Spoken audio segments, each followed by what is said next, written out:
Un sommet africain pour le climat rassemble depuis lundi à Nairobi des dirigeants et des militants pour la cause climatique, parmi lesquels l'Ougandaise Vanessa Nakate. La jeune femme a fait de la justice climatique son cheval de bataille alors que l'Afrique peine à faire respecter aux pays pollueurs leurs engagements de fournir d'ici 2020 100 milliards de dollars par an en compensation de leurs émissions de gaz à effet de serre.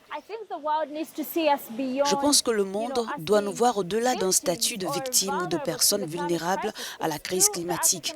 Il est vrai que le continent africain est en première ligne du changement climatique, mais il est également vrai que différentes personnes sur le continent africain sont en première ligne de la lutte pour la justice climatique.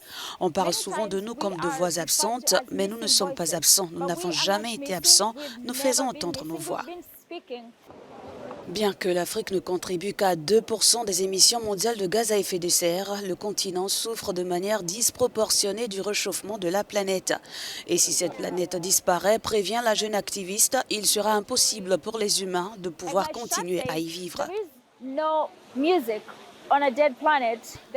Mon t-shirt dit « Pas de musique sur une planète morte », pas non plus de business sur une planète morte, pas de survie sur une planète morte. Il faut donc que nos dirigeants, lors du sommet africain sur le climat, défendent vraiment les Africains et leurs besoins. Nous voulons des solutions conduites par les Africains, pour les Africains, dans les conditions africaines. Les militants climatiques craignent que ce sommet n'accouche d'une souris regroupée près du lieu de la conférence.